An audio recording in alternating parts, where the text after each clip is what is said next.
सारे दल सिर्फ अपनी अपनी राजनीति रोटियां सेकने में मदमस्त हैं, मानसिक तौर से गुलाम हो चुके। वो हमारा दल छोड़ के नहीं जाने वाले। किसी कारण उनके डीएम साहब ने माननीय मुलायम सिंह यादव जी को 6-7-8 हज़ार वोटों से लगभग जिता दिया, ताकि हमें मार्गदर्शन मिलता रहे, हमारा युवा भटक ना सके। तो उन्होंने कहा आप अपने ज़िले की जिम्मेदारी ले लो। झांसी में विकास की अगर बात करी जाए तो स्मार्ट सिटी के नाम पे लूटा जा रहा है। सबसे पहली बात तो शौचालय बनवाए जाते हैं, उनमें सफाइयाँ नहीं होती हैं। पेड़ लगाए जाते हैं, उनमें पानी की व्यवस्था नहीं की जाती है।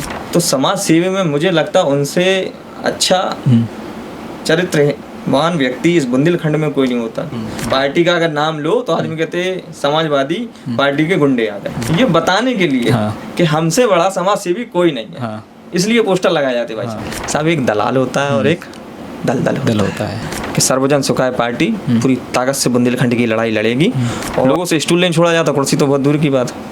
नमस्कार, स्वागत है आपका। मैं हूं अनिल यादव, आप देख रहे हैं लक्ष्य न्यूज।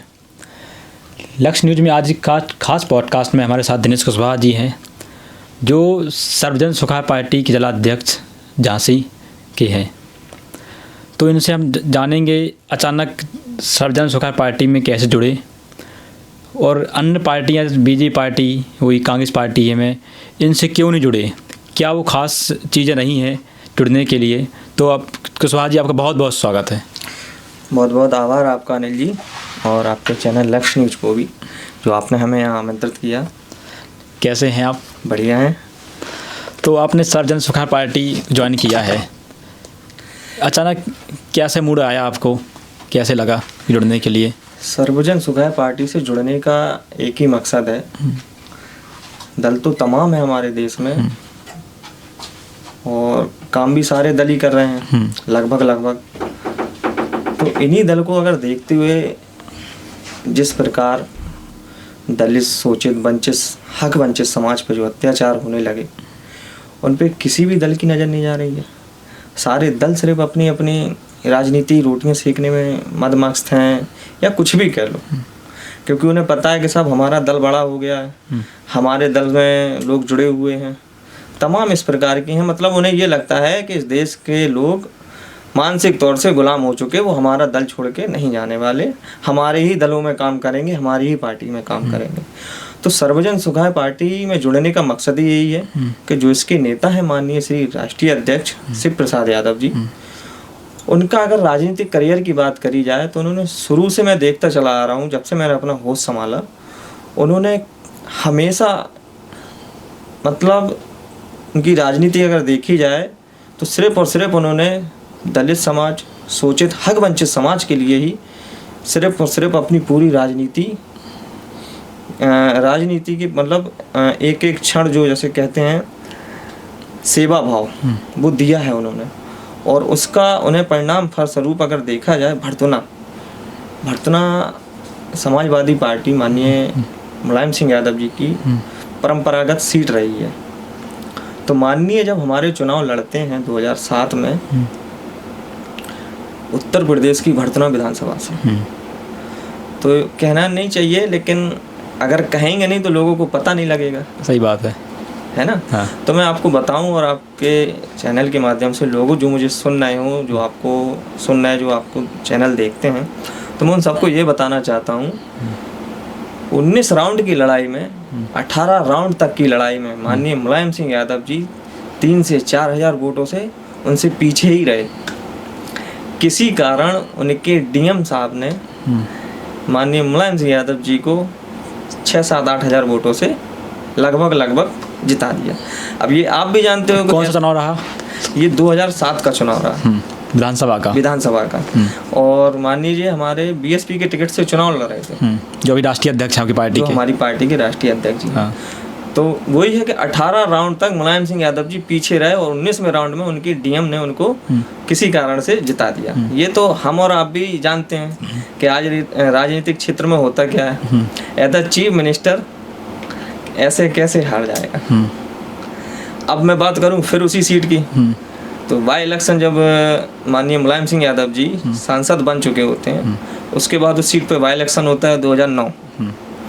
फिर हम उसी सीट से चुनाव लड़ते हैं हमारे माननीय राष्ट्रीय अध्यक्ष जी शिव प्रसाद यादव जी। फिर उसी सीट से हम लोग 17,000 वोटों से हमारे माननीय उसी परंपरागत सीट से चुनाव जीते थे।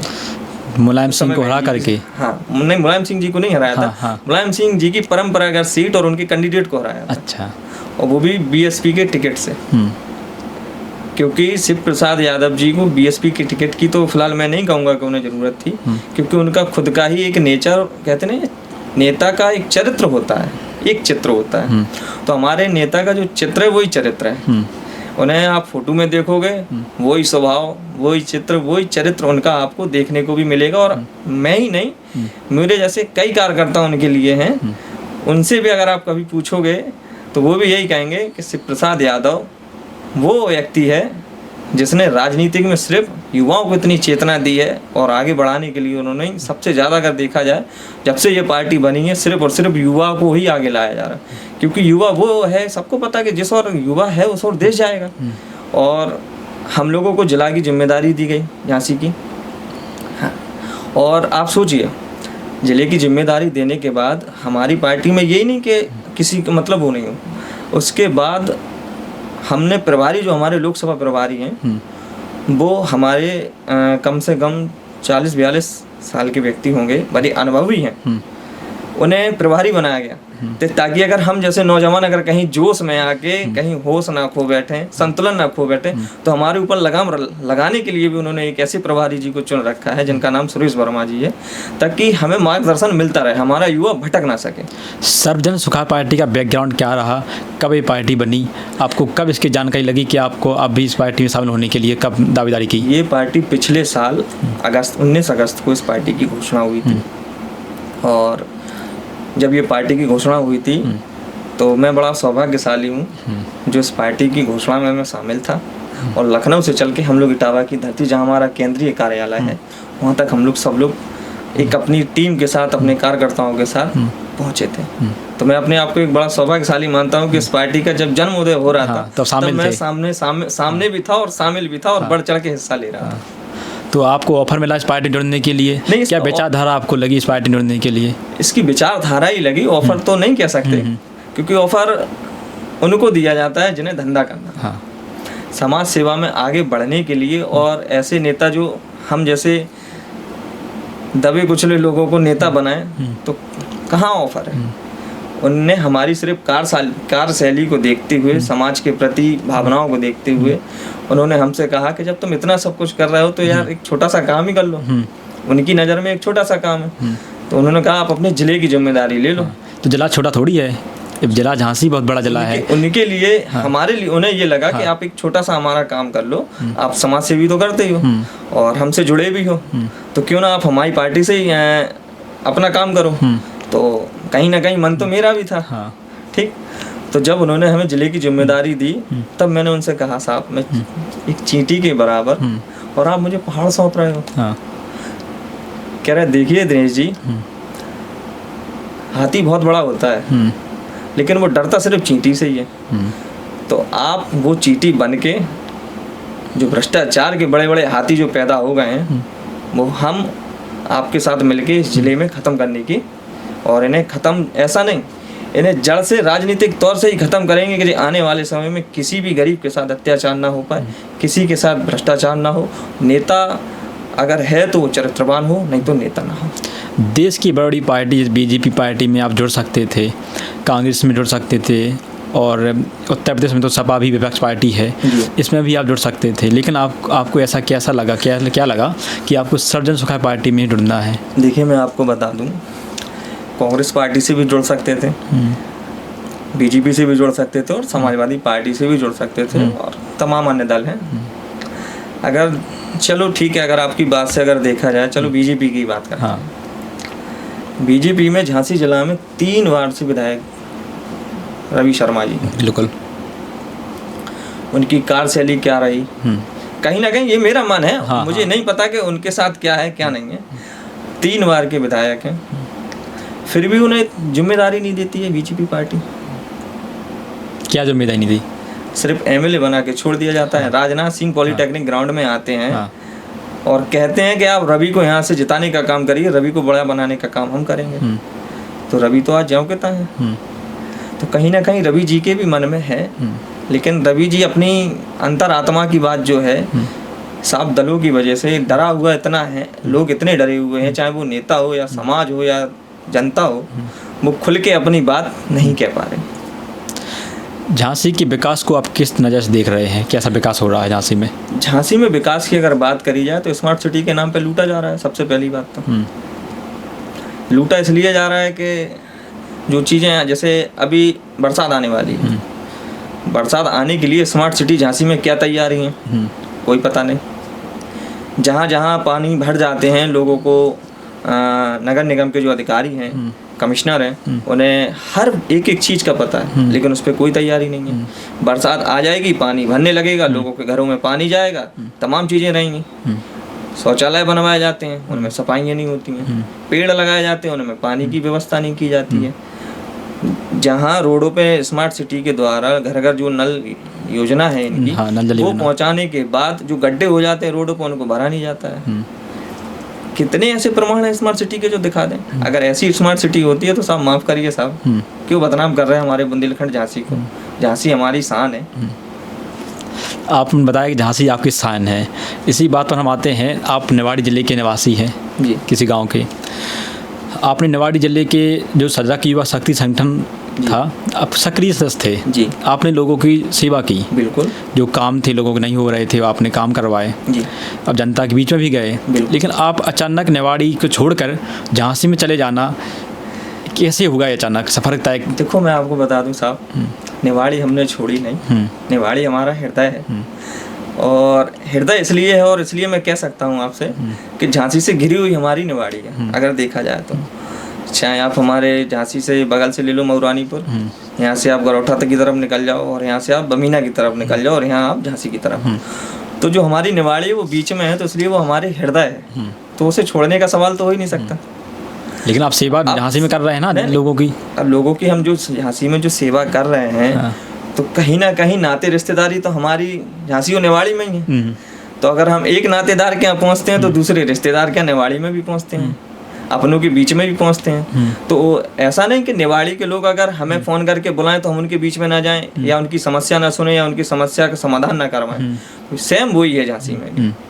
और झांसी इसलिए भी है कि राजनीतिक केंद्र इसलिए बनाया क्योंकि हमारे बुंदेलखंड की अगर कभी भविष्य में अगर कुछ होता है तो झांसी, जैसे हम लोगों का सबका मानना है कि झांसी राजधानी बनेगी, तो एक केंद्र के तौर पे हमारे बुंदेलखंड, जैसे कहते हैं ना केंद्र, तो उस केंद्र के लिए हमने झांसी में बैठना इसलिए पसंद किया ताकि हम अपने आसपास के एरिया पे नज़र भी रख सकें, लोगों से मिल सकें, उनसे बात कर सकें, उनकी समस्याओं को भी सुन सकें, और कहीं ना कहीं उन्हें बता सकें कि किस प्रकार ये दल आपके साथ आपका शोषण कर रहे हैं और आपको तमाम प्रकार से आपके हक छीने जा रहे हैं, उनको उन तक बताया जा सके और उन तक हमारी बात पहुंच जाए। क्योंकि आपको पता हो कि हमने कार्यालय उस जगह खोला जहां कभी मुलायम सिंह यादव जी आए थे, अनिल जी, जिस झांसी में जिस धरती पे वो कार्यालय है, 89 में जब वो कार्यालय खोला गया तो स्वयं मुलायम सिंह यादव जी ने उसका उद्घाटन किया था। और उस उद्घाटनकर्ता में जिन्होंने उद्घाटन किया था वो मुलायम सिंह यादव जी थे, और जिनकी जमीन और जिन्होंने कार्यालय खोला था वो बड़े प्रसिद्ध और बुंदेलखंड के बड़े समाज सेवी हैं। उनका आदरण इतना है कि आज तक उन्हें ना कोई पद मिला, ना कभी उन्होंने एमएलए, एमपी, सरपंच कुछ नहीं, लेकिन अगर कहीं ना कहीं अगर उन्हें देखा जाए तो समाज सेवी में मुझे लगता उनसे अच्छा चरित्रवान व्यक्ति इस बुंदेलखंड में कोई नहीं होता, जिनका नाम उमेश यादव है। उन्होंने 89 में उसका कार्यालय, समाजवादी पार्टी का कार्यालय खोला था, और उस जगह मुलायम सिंह यादव जी ने फीता काटा था। आप सोचिए 40 साल बाद वो कहानी आज फिर दोहराई गई। पिछले महीने पार्टी अलग हो गई, वो पहले समाजवादी पार्टी का कार्यालय था, समाजवादी पार्टी थी, अब सर्वजन सुखाय पार्टी हो गई। तो कहीं ना कहीं 40 साल पहले जब मुलायम सिंह यादव जब दलित, सूचित, वंचित, पिछड़ों की लड़ाई लड़ने के लिए आए थे, तो ये हकीकत बात है कि उन्होंने लड़ाई लड़ी भी। अब किस कारण पार्टी में विफल हो गया, किस कारण पार्टी के कार्यकर्ताओं को सम्मान नहीं मिला, किस कारण उन्होंने लोगों के गुंडियाई चालू करा दी, क्यों उन्होंने अपने नेताओं पे अंकुश नहीं लगाया, क्यों उन्होंने अपने समाज पे अंकुश नहीं लगाया, तो कहीं ना कहीं इसलिए वो पार्टी लोगों की एक छवि बन गई, आइडल मानने लगे लोगों से। पार्टी का अगर नाम लो तो आदमी कहते समाजवादी पार्टी के गुंडे आ गए। ये एक शब्द बहुत पहले मिला था हम लोगों को सुनने के लिए, और आज भी लोगों के पास जाओ तो ये शब्द हैं लोगों के। ये तो विपक्ष पार्टी आरोप लगाती है, जैसे आपने कहा कि गुंडा है समाजवादी पार्टी, गुंडों को जैसे कह दिया है, तो ये कुछ खास सबूत होते हैं, जैसे कह देना कोई भी कुछ कहता रहता है, ये गुंडा अचानक कैसे आ गया शब्द? राजनीति में अगर सबूत की बात करी जाए तो आप बुंदेलखंड में उठा के देख लीजिए, आप बताइए। हर कोई कहता है कि दीपनारायण सिंह गुंडे हैं। एक बात मैं कह रहा हूँ, मैं सफाई नहीं दे रहा हूँ, मैं सुनने की जनता में ये भी आता है कि दीपनारायण सिंह यादव ने बहुत कुछ किया है जनता के लिए, बिल्कुल, कई बहनों के भाई हैं जी, कन्याओं की शादी की है, तो ये सब करते रहते हैं वो, और फिर उस पर भी आरोप लगते रहते हैं कि ये गुंडे हैं। कैसे अचानक ये शब्द? अच्छा एक बात बताइए, आप घर में रोज पूजा करते हैं? हाँ। ईश्वर को मानते हैं? बिल्कुल, मैं भी मानता हूँ। हाँ। क्या आपने कभी सोशल मीडिया पे फोटो डाली अपनी कि आज मैं शंकर जी को 2 अगरबत्ती लगा के आया? हाँ, नहीं। और भव्य घिया का दीपक जलाया और बड़े प्रेम से उनकी आरती करी? ऐसा कभी हमने किया? नहीं। हम आप भी हाथ में एक कलावा बांधते हैं, किसके लिए? विश्वास के लिए, कि कहीं ना कहीं हमारा उस ईश्वर में मान भाव है, विश्वास है। तो जब अगर हम समाज सेवी हैं, राजनीतिक हैं, और अगर हम उसका बखान करते चलें, जैसे बेटियों का ब्याह किया, बहुत अच्छी बात है, ये सबको पता है, लेकिन उसे पोस्टर लगाने की क्या जरूरत है? इसलिए डाल देना, आप प्रेरित हो, आप भी ऐसा कर सकते हैं। नहीं, इसके लिए नहीं, हाँ। ये बताने के लिए कि हमसे बड़ा समाज सेवी कोई नहीं है, इसलिए पोस्टर लगाए जाते भाई साहब। अनिल जी, नहीं, प्रेरित करने के लिए वैसे हम कई चीज़ें करते हैं कि ऐसा किया मैंने, ताकि आप लोग भी प्रेरित हो, सब लोग प्रेरित हो। जैसे कि आज मैं आपके चैनल पे बैठा हूँ, हाँ, लोग हमें इसलिए देख रहे होंगे और कह रहे होंगे, ना तो राजनीति में हमारा परिवार से कोई है, हाँ, ना राजनीति कोई हमारा बैकग्राउंड है, हाँ, तो कहीं ना कहीं हो सकता है कुछ लोगों को अच्छा लगे, लेकिन भैया वो तो बहुत बड़े नेता हैं, उन तक तो हम कभी हो ही नहीं सकते। उनकी राजनीतिक स्टाइल क्या है वो सबको पता, और हमारी राजनीतिक स्टाइल क्या है वो हम बताने के लिए जा रहे हैं। हम तो साहब मानवर काशीराम जी के और लोहिया जी के चेले रहे, उनको आदर्श मानते अपना। एक रोटी बांध के घर से कपड़े में निकल के लोगों के बीच में जाना, फिर उनसे समाज की हित की बात करना, उन्हें जगाना, साहब बहुत कठिन काम है। अब और सोचिए, पहले तो सुख साधन भी नहीं हुआ करते थे, आज तो हमारे पास मोटरसाइकिल भी है, कार भी है। तो हम चाहते हैं कि जब हम कार से जाएंगे तो लोगों को ये पता है कि साहब ये कोई बड़े आदमी आ गए, इनने भी कोनो दल बना लो और ये भी अपनी राजनीतिक रोटी सेकेंगे।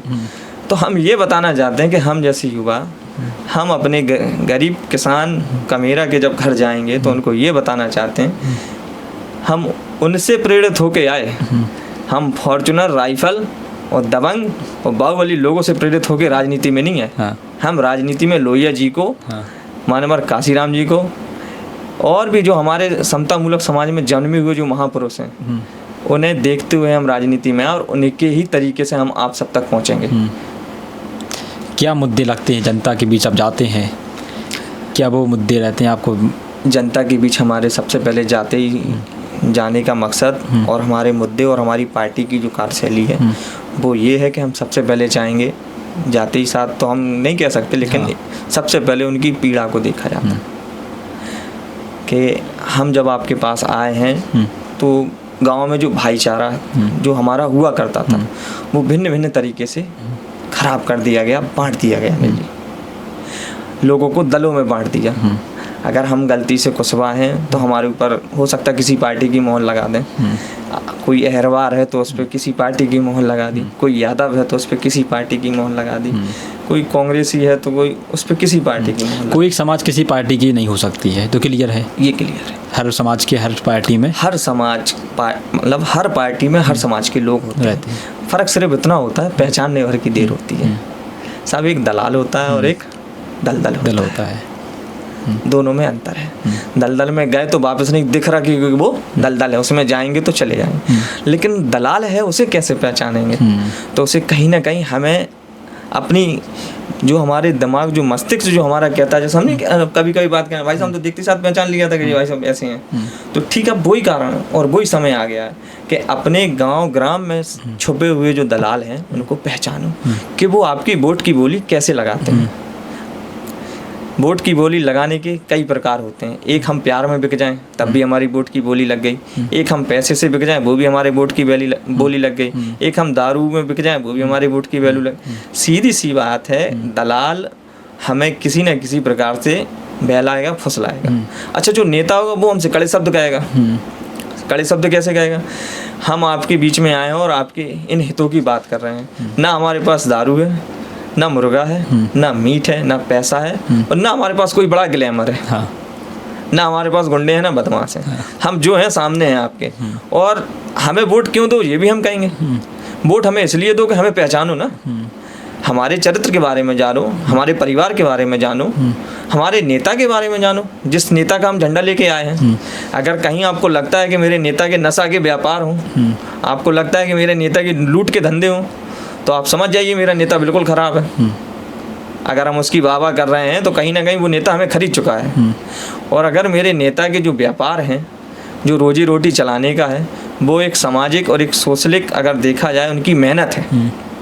शिक्षक स्कूल चलाने वाले व्यक्ति हैं, तो अब स्कूल चलाने वाले व्यक्ति को अगर देखा जाए तो वो तो शिक्षा ही कर रहा है। तो यही चीज़ें होती हैं पहचानने के लिए कि हमें क्या करना है। रही बात मुद्दों की, तो हमारी पार्टी का सबसे पहला मुद्दा यही रहेगा। बुंदेलखंड की लड़ाई लड़ने के लिए बहुत लोग आए थे। मैं आपके चैनल के माध्यम से बता दूं कि सर्वजन सुखाय पार्टी पूरी ताकत से बुंदेलखंड की लड़ाई लड़ेगी। और अगर भविष्य में 2027 में अगर कहीं ना कहीं से अगर हम इस बुंदेलखंड में कहीं हमारा पांव जमता है, तो इस बुंदेलखंड को बहुत जल्दी कैपिटल बनाने की सिर्फ और सिर्फ लड़ाई लड़ी जाएगी। उसके बाद जैसे अगर देखा जाए, आज हमारे झांसी मेडिकल पे स्वास्थ्य की बहुत बुरी हालत है। इतनी बुरी हालत है कि लोग मेडिकल अगर चले जाएं तो पता नहीं कि उसका इलाज होगा या नहीं होगा। तो ये भी हमारे सबसे बड़े मुद्दे रहेंगे। ये कमियां कैसे दूर हो गई जो स्वास्थ्य व्यवस्था है?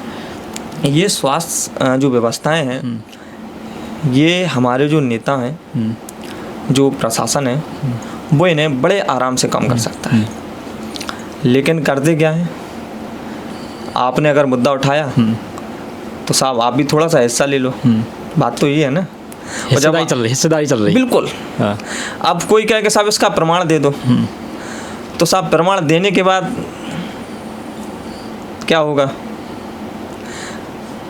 पहले जब हमारे नेता हुआ करते थे, जैसे किसान नेता नाम हमें याद नहीं, चौधरी चरण सिंह जी, शायद कोई हादसा हुआ था तो उन्होंने इस्तीफा दे दिया था। क्यों? एक जिम्मेदारी पद पे बैठने के बाद अगर हम उसको स्वीकार ना कर पाए, अपनी गलती स्वीकार ना कर पाए, तो वो हमारे नेताओं का मानना रहता था कि साहब हमें इस कुर्सी पे बैठने का, इस पद का कोई महत्व नहीं है, हमें इस पद को तुरंत छोड़ देना चाहिए अगर हम जनता के लिए अगर खड़े ना उतर पाए। लेकिन आज लोगों से स्टूल नहीं छोड़ा जाता, कुर्सी तो बहुत दूर की बात, पद पावर तो बहुत दूर की बात। सही बात है, सब हर कोई लगाए पद पावर के लिए। तो सीधी सी बात है, यही हिस्सेदारी है। जहाँ उनकी कमियां उन्हें नजर आने लगी, तो जो कमियां गिनाता है उसे भी खरीद लिया जाता है। एक बात, आपने निवाड़ी में भी राजनीति की जी, और झांसी में भी की जी, तो क्या अंतर लगा दोनों, उत्तर प्रदेश और एमपी में? देखिए, निवाड़ी और उत्तर प्रदेश की राजनीति की अगर बात करी जाए, है तो बुंदेलखंड, है तो बुंदेलखंड। हाँ। अच्छा, हमारे लोग बुंदेलखंड के जो समाज है, सभी समाज के जो लोग हैं वो बड़े भावुक हैं। आप अच्छी बात लेके जाओगे तो बड़े प्रसन्न हो जाते हैं आपसे कि हाँ साहब कोई आए थे हमारी बात सुन गए। और अभी तक यही होता चला आ रहा है। और उस भोले वाली बुंदेलखंड की जनता को सिर्फ और सिर्फ ठगा है लोगों ने। तो कैसे ठगा? ठगा ऐसे प्रकार से कि जैसे हम एक बैनर लेके आए, बड़ी अच्छी बातें करी, लोगों ने हम पे विश्वास भी जताया, हम रहने वाले कहीं के हों, कहीं से हैं, हमें लोगों ने यहाँ से विधायक भी बनाया, नेताओं लोगों को, और बनाते भी चले आए। बिल्कुल। कुछ लोगों को भी और भी हैं जिन्हें बनाया है, चाहे वो निवाड़ी हो, आपका झांसी हो। अगर झांसी की बात करी जाए तो जो प्रेजेंट में विधायक हैं, अगर जैसे आपको पता हो, अभी कुछ दिन पहले अपने निवाड़ी में एक मुद्दा चला था, स्थानीय प्रत्याशी होना चाहिए। हाँ। ठीक है, अच्छी बात है, होना भी चाहिए। तो हमें ये बताओ, अगर स्थानीय प्रत्याशी की अगर बात करी जाए तो सभी लोग तो स्थानीय ही हैं कहीं ना कहीं। ठीक है, आप अगर जैसे गलती से हमारा जन्म आपके निवाड़ी में हो गया, तो झांसी तो नाते रिश्तेदारी सबकी है। तो ठीक इसी प्रकार से तो स्थानीय तो एक लोग बाग का संदेश रहता है कि स्थानीय हो, लेकिन बात है, होना भी चाहिए। लोकतंत्र है, आप कहीं भी जाकर मैं चुनाव भी लड़ यही सकते चाहता हैं, हूँ, मैं भी आप यही कहीं भी जाकर चुनाव हाँ, लड़ सकते वही हैं, लेकिन आपकी विचारधारा क्या है वो जनता देखती है। वो मैं बता रहा ना आपसे, क्या कह रहा है कि वो होना भी चाहिए। मैं भी यही चाहता हूँ हाँ। कि स्थानीय प्रत्याशी होना चाहिए, लेकिन अगर एक बार अगर लोगों ने उन्हें स्वीकार कर लिया और उन्हीं लोगों ने उन्हें सम्मान दे दिया, तो फिर वो बाहरी प्रत्याशी नहीं कहला सकता। झांसी में आप कब से रह रहे हैं? झांसी में तकरीबन मुझे 20 साल से ऊपर हो चुका रहते रहते। हाँ राजनीति का पारिवारिक बैकग्राउंड का है, जैसे आप युवा हैं जी। आप कैसे आप राजनीति में आना होगा आपका जी। ये कहते हैं ना कि आपका कैसे आए, आप किसको देख कर आए, कोई परिवार में था आपकी राजनीति में? मेरे परिवार में राजनीति से कोई नहीं था। हाँ। ना हमारा कोई पारिवारिक कोई बैकग्राउंड राजनीतिक रहा है। कैसे विचार आया आपको? विचार ऐसे आया कि साहब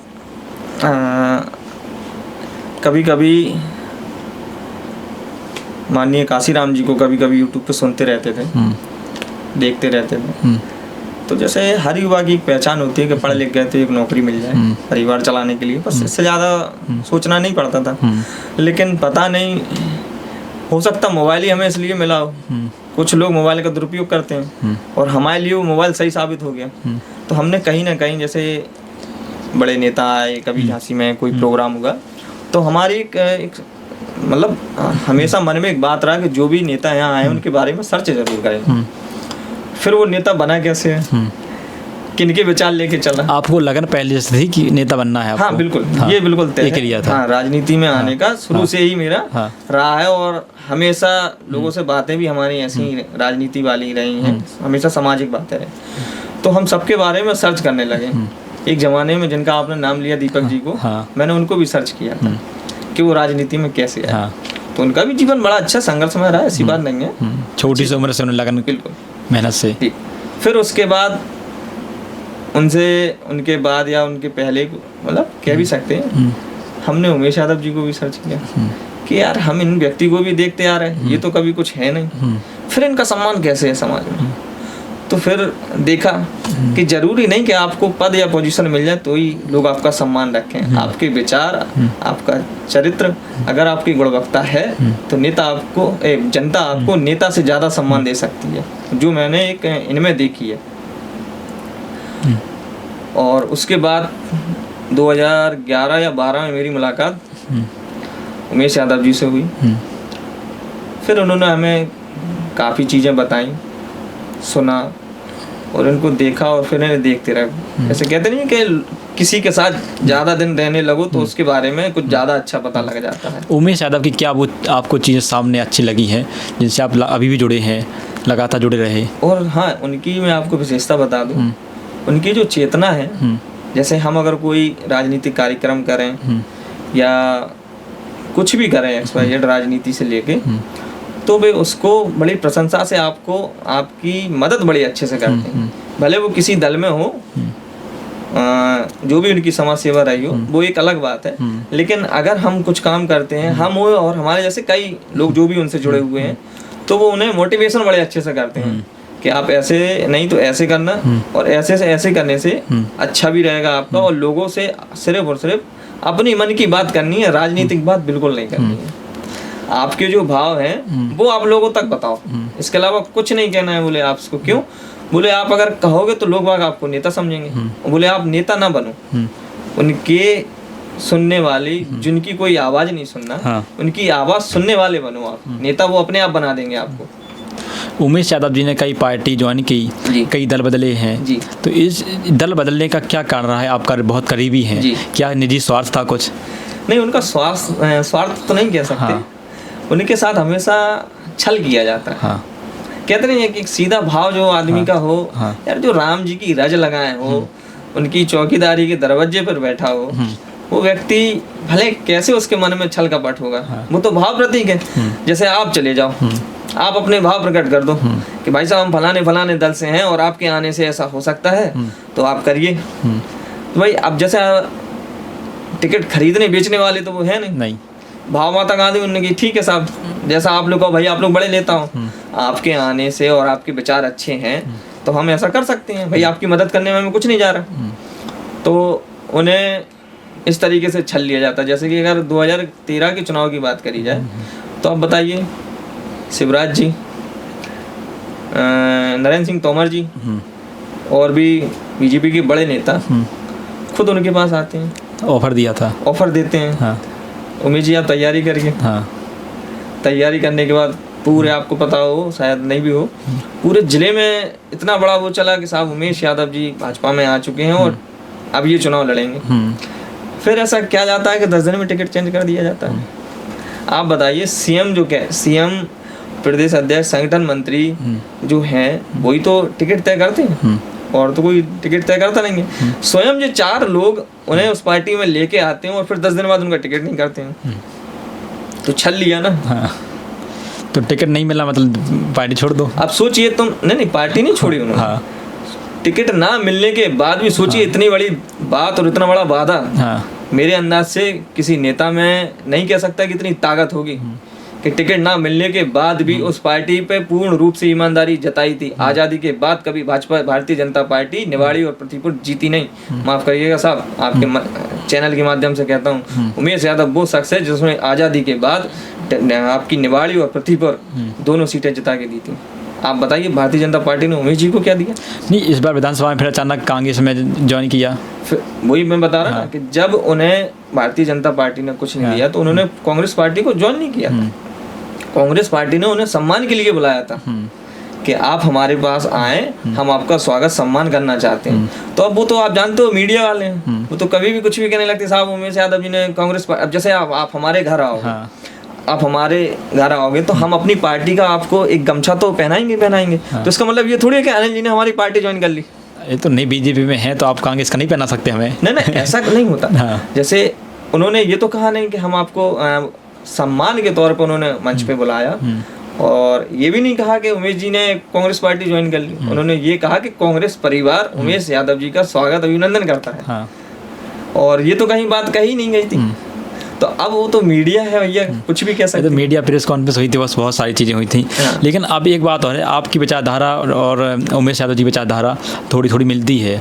लेकिन आप भी निवासी जिले, निवाड़ी जिले के एमपी के हैं, वो भी एमपी के हैं, लेकिन वो अभी राजनीति कर रहे हैं एमपी में। लेकिन आप अचानक निवाड़ी छोड़कर वही मुद्दे हम आए हैं। अब झांसी कैसे चले गए?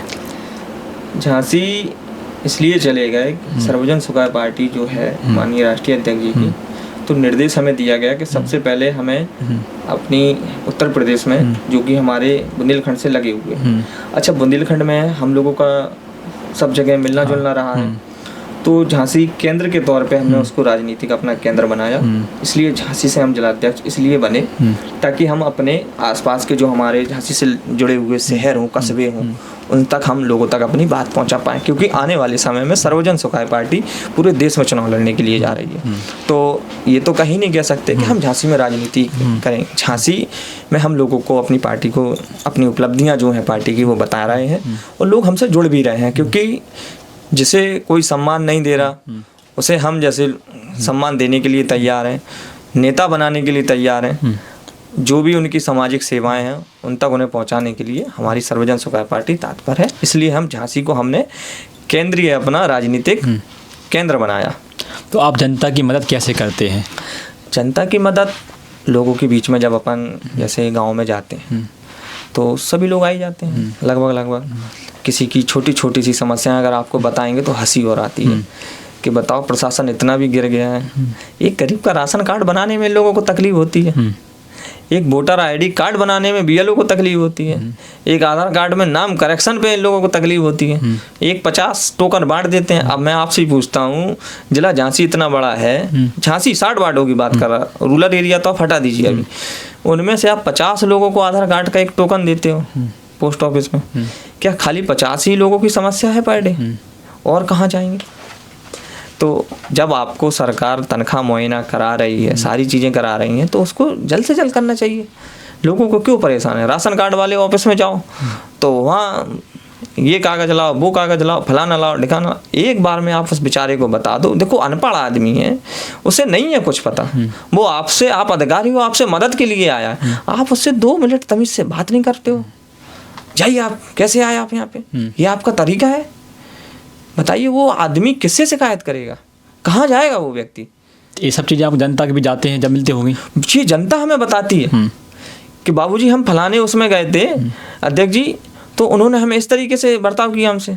तो कभी कभी जैसे कहते नहीं, जैसे हम लोग के पास तो कुछ है नहीं, ना कोई पावर ना कोई पोजीशन, लेकिन ठीक है राम जी ऐसी फिजा बनाए हैं कि चलो अगर कोनो अधिकारी तक अगर बात पहुंच जाए तो कैसे ना कैसे वो अधिकारी काम तो कर लेते, क्योंकि उन्हें पता है कि हम गलत करने के लिए आए नहीं। अगर हमने किसी के, और हमारे यही छोटे छोटे से काम है, हम किसी से ये तो कह नहीं सकते कि नहीं साहब हम आपको कलेक्टर बना देंगे, आपको विधायक बना देंगे, आपके लड़के की नौकरी लगवा देंगे, ये सारी चीज़ें तो रहेंगी नहीं। आपकी छोटी छोटी सी बातें हैं वो हम कर, जैसे आप राशन को लेके ले लो, कंट्रोल वाले कितनी मनमानी करते हैं। अगर 100-100 200-200 ग्राम 500-500 ग्राम ये मारेंगे तो एक गांव में 3-4 हज़ार आदमी तो रहता ही होगा। तो 3-4 हज़ार आदमी के अगर 500 ग्राम से अगर कैलकुलेट किया जाए तो मेरे हिसाब से तो वो चीफ मिनिस्टर से ज़्यादा तनख्वाह उसकी है, हमें लग रहा है। तो अगर इस चीज़ पे अगर हमको हमारे चीफ मिनिस्टर जी नहीं लगा पा रहे, हमारे ज़िले के कलेक्टर साहब नहीं लगा पा रहे हैं, तो माफ़ करिएगा, आपका कोई मतलब नहीं, लोग परेशानी हैं। और क्या समस्या रहती है लोगों की? बस और समस्या सबसे ज़्यादा देखा जाए तो शिक्षा को लेके लोग बड़े परेशान रहते हैं, और एक स्वास्थ्य को लेके, क्योंकि स्वास्थ्य वो चीज़ है, आदमी का घर भी बिगड़ जाता जब इंसान का स्वास्थ्य खराब होता है और उसके पास व्यवस्था ना हो, और सरकारी अस्पताल जो सरकारें बनवाती हैं, वो जो दावा करती हैं, उन पे अगर उस तरीके का इलाज ना हो पाए तो वास्तव में लोग बहुत परेशान हो जाते हैं। ठीक उसी प्रकार शिक्षा है, किसी गरीब परिवार में अगर कोई बच्चा अगर अच्छी शिक्षा अगर पढ़ रहा है, अच्छा मन लगा के उसका अगर शिक्षा में योग्य है सारी चीज़ें, तो वो कहीं कहीं आर्थिक रूप से टूट जाता है, क्योंकि गवर्नमेंट स्कूल में वो पढ़ता ज़रूर है, फिर उसकी व्यवस्थाएं कैसे होंगी। तो आपकी पार्टी इन चीज़ों को कैसे देखती है, कैसे दूर करेगी इन कमियों को? इन कमियों को हम ऐसे ही दूर करेंगे कि हम बुंदेलखंड की समस्त जनता वासियों से बस एक ही चीज़ कहते हैं कि हमारे बुंदेलखंड में जब भी हमारी 2027 में सर्वजन सुखाय पार्टी 27 में जब चुनाव लड़ने के लिए जाएगी, तो ये सब क्लियर है कि विधानसभा चुनाव हर विधानसभा में आएगी, उतरेगी पार्टी? हाँ, बुंदेलखंड में उत्तर प्रदेश में जितने भी हमारे बुंदेलखंड में आते हैं 19 सीटें सारों पे लगभग चुनाव लड़ेंगे हम लोग। भारतीय जनता पार्टी बहुत बड़ी पार्टी है, सत्ता में है। ये आप कैसे विकास को देखते हैं, क्या विकास हो रहा है? देखिए, विकास तो सिर्फ कागजों में हो रहा, ग्रास रोड पे कुछ नहीं है। कागज में 100 किलोमीटर की सड़क भी बन जाती है, बुंदेलखंड आपको पता हो एक्सप्रेस वे बन भी गया था, उखड़ भी गया था, और सब कुछ हो गया था। तो ये भारतीय जनता पार्टी का विकास है, इसमें कोई दोहरा नहीं। और इनका बार बार नाम लेने से इनका ही नाम होता जाता है, इसलिए इनका नाम लेना बंद करो, लोगों तक इनकी आवाज़ ना पहुंच पाए, अपने आप साइलेंट हो जाएंगे। होता क्या है कि हम ही लोग इनको बार बार कह रहे हैं कि साहब भारतीय जनता पार्टी का विकास बताइए, विकास बताइए। क्या विकास बता दें साहब, जब कोई विकास ही नहीं तो इनका तो नाम ही लेना। सत्ता में है, ठीक है, सत्ता में बहुत से दल रहे, ऐसा नहीं कि सत्ता में यही रहे हो। पहली बार सत्ता में कांग्रेस भी रही, आज वो भी सत्ता भी नहीं है। समाजवादी पार्टी भी रही, वो भी सत्ता से चली गई। तो अब इनकी भी बारी है, ये भी जाएंगे, क्योंकि सबको धीरे धीरे पता लगता जा रहा है सर्वजन सुखाय पार्टी, अगर जैसे हम लोग अपना मानते हैं कि ये साफ सुथरी पार्टी है। आप पार्टी के युवा हैं जी, तो युवा वर्ग को आप संदेश क्या देना चाहते हैं अपनी पार्टी की ओर से? युवा वर्ग को हम यही संदेश देना चाहते हैं कि बढ़ चढ़ के राजनीति में हिस्सा लो, शिक्षित तो रहो ही रहो, अगर शिक्षित नहीं हो तो राजनीति नहीं कर पाओगे। और राजनीति वो चाबी है जिससे आप जो आप सपना देख रहे हो लोगों के प्रति, उनके भाव के प्रति कि उनकी हमें सेवा कैसे करनी है, तो वो एक सिर्फ आपकी राजनीतिक है, जिससे आप लोगों तक पहुंच भी सकते हो, लोगों की मदद भी कर सकते हो, और आने वाले समय में न जाने कितने लोगों को आप भला कर सकते हो। बस एक अपना चरित्र और चित्र दोनों अपने संभाल के और अच्छे बना के रखना, और नेताओं और युवाओं जैसे मत बन जाना, व्यसन से दूर रहो।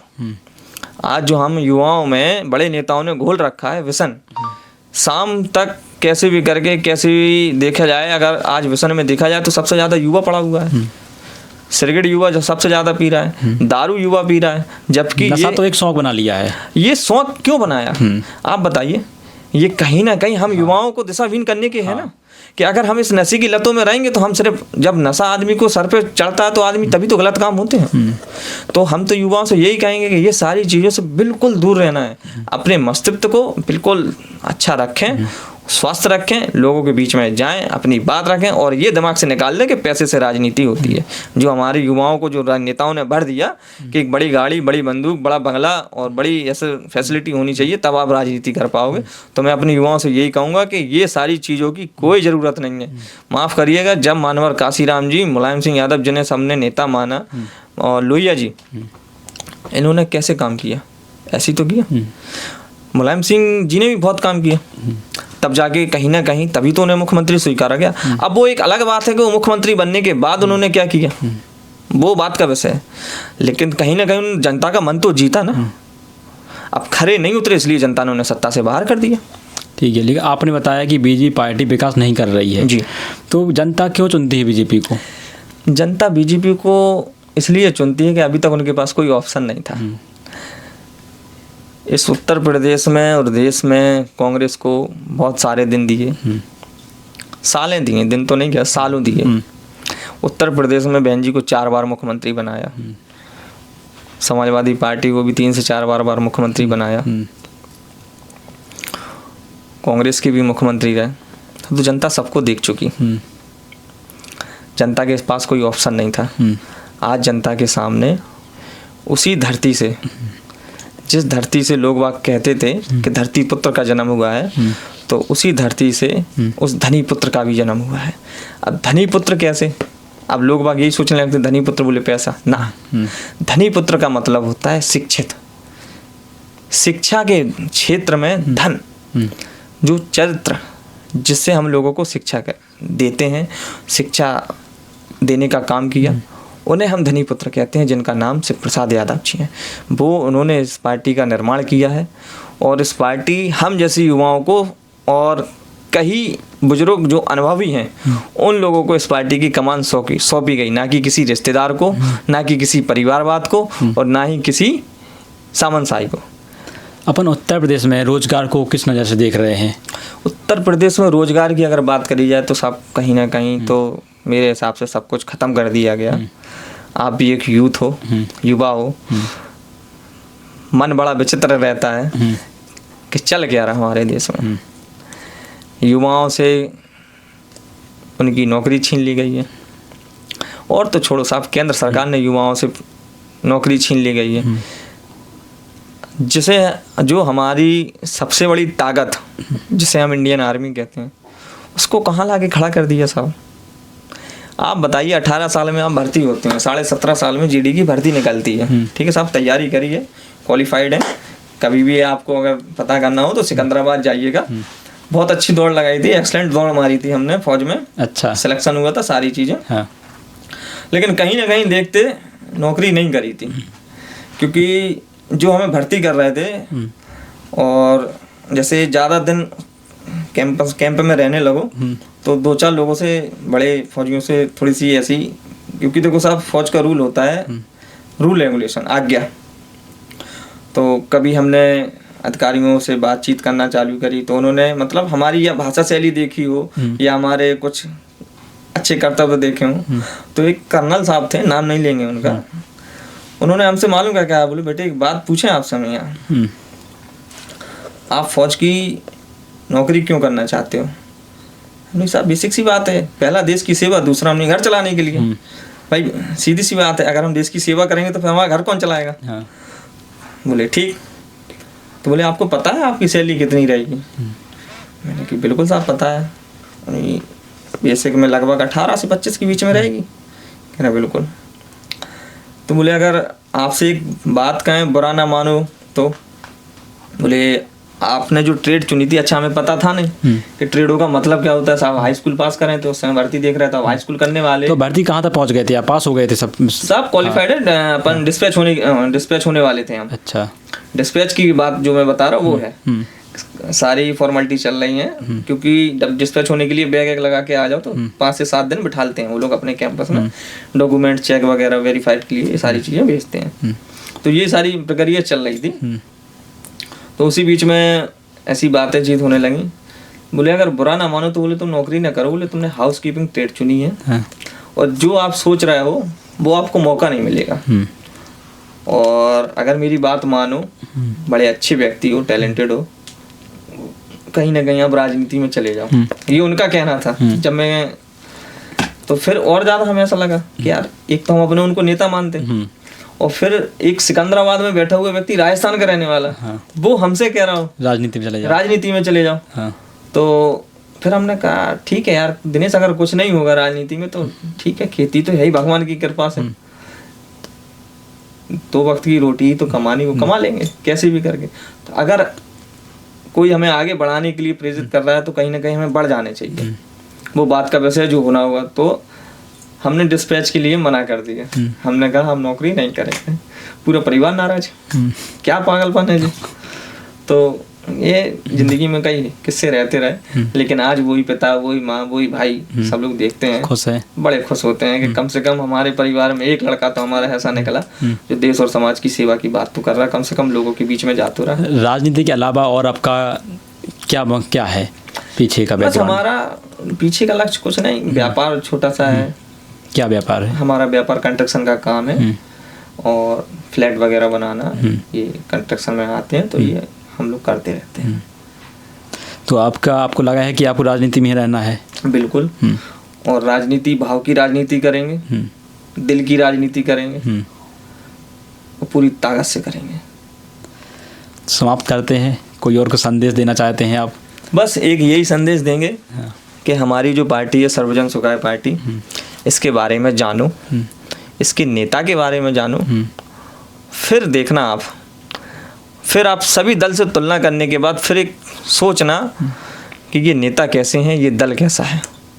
जब आपको लगे कि हाँ ये दल आपकी बात कर रहा है, ये नेता चरित्रवान है, अच्छे व्यक्ति हैं, कोई ऐसे इनके फालतू वाले धंधे व्यापार नहीं है, चोरी चकारी वाले नहीं हैं, तो ये सारी चीज़ें आप हमारे नेता में तुलना करिएगा और नेताओं के, फिर आप हमारे दल में आइएगा और हमारे नेता से जुड़िएगा।